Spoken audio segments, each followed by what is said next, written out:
In this video, I'm going to be sharing Apple's $1 trillion marketing secret. Yes, Apple has a $1 trillion marketing secret they've been leveraging for years that has made them so much money and has made people like me spend money on MacBook Pros, iPhones, iPads, you name it. Over the years, Apple has taken my money and taken, I'm sure most of you are watching this video's money and you're wondering how they've been doing it. If you own a business, pay attention because I'm going to lay down step by step exactly what Apple have been doing to make sure that they secure the bag every year. If you don't know who I am, my name is Kimbari. I'm the founder of Barrage. We've helped thousands of entrepreneurs to be able to take an idea and turn it into a profitable online business. The purpose of this channel is to share my mistakes, the things that have worked, the things that hasn't worked. That way you can leverage some of these information and make better decisions in your business. So let's dive right into the video. I'm going to be reading right from the screen over here. So I have 7 secrets, 1, 2, 3, 4, 5, 6, 7 secrets that Apple actually uses and leverages to make sure they secure the bag.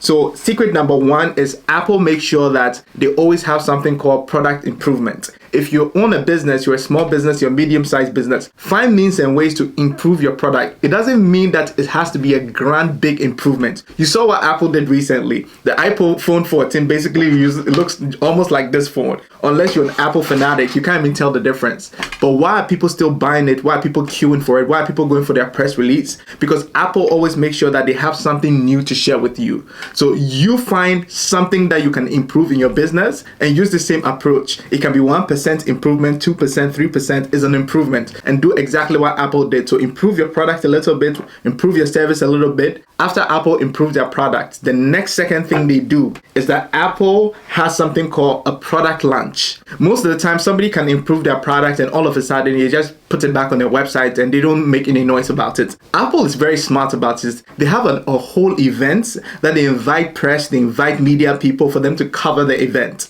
And you know, it's interesting how people want to get into this event just to go listen to the new pitch Apple has for them. Apple has perfected the art of pitching products and services to people by creating a buzz and creating some excitement around the announcement. So you want to be a business owner that is constantly finding ways to actually create a buzz around your product launch. Use social media, use press releases, use YouTube, use any media you have available to yourself and start prompting people and create a buzz, create an excitement. Also make sure that you have a team of people who are brand advocates of what you do and they can readily share your products and services once you're about to launch and release it, and also tell their friends about it. This is going to help you as a small and medium-sized business to get a little buzz around your product launch. So the third thing Apple does, Apple leverages lead generation. So when Apple releases like a product, or if you say you've never used Apple before, you probably came across like iTunes or something, and you put in your information, Apple is going to tell you that put in your name, your email address, and there you can try iTunes for 14 days free trial. This whole strategy is to be able to get your name and your email address. That way, after the 14 days, let's say you canceled, Apple still knows who you are and they can reach you. This company is so smart because most of the time people will give something out, they don't realize that if you leverage it through database collection and you're able to know who the person is, that way you can also market direct to them down the road when you have other products and services. So certain people remember it's going to be 14 days to cancel. Most people don't remember and Apple bills them. And guess what? That leads to step 4. So the fourth thing Apple does is once they give you a free trial, once you trial their product, you trial their service, the next thing they do is that they do customer conversion. So customer conversion includes that Apple bills you for a product or service. So let's say it's iTunes, they build you. After they bill you, they now have your billing information besides your name and your email. So now they have more information on you. They know who you are. They know where you live. They have a lot of information on you. Apple does this very well because they'll bill you on a low ticket item. Usually it doesn't take a lot for people to be able to sign up for things like iTunes and free trials and stuff Apple has. The whole goal is to get people into the Apple ecosystem.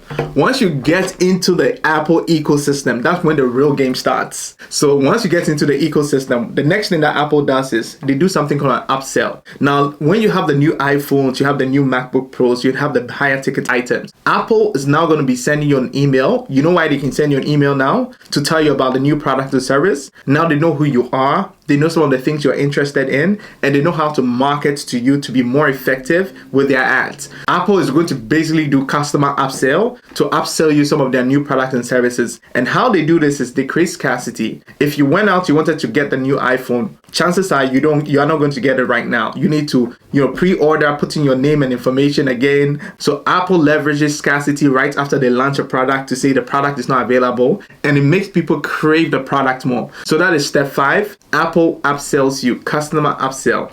So step 6, customer add-ons. Once you buy your iPhone, Apple is also going to be recommending a phone case. Do you have a power bank? Right now, they're actually selling the charger separate from the phone. Of course, most phones need a phone case. Most people need a charger if they don't already have a charger. So Apple is going to do add-ons, customer add-ons, and add to what they have already sold you. Once you finish purchasing all these things, let's say you purchase a phone case and you purchase a charger, Apple is still not done. They take you to step number 7. And step number 7 is the creme de la creme. I call it customer retention, meaning that they are going to tell you that, hey, sign up your phone for AppleCare. That way they can protect the phone for you. And they are going to be billing you month by month, or they have this large sum that just comes out from your account just because you purchased the phone. And most people, if they purchase something that's over $1,000, they don't mind paying a few $100s to protect it, or just $20 or $30 per month to protect it. So this is how Apple actually gets you in their ecosystem. And then when it's said and done, then Apple rinse and repeat the process the following year, meaning that they're going to launch another product. Maybe they don't even wait to a year. They still have MacBooks. They still have other products they launch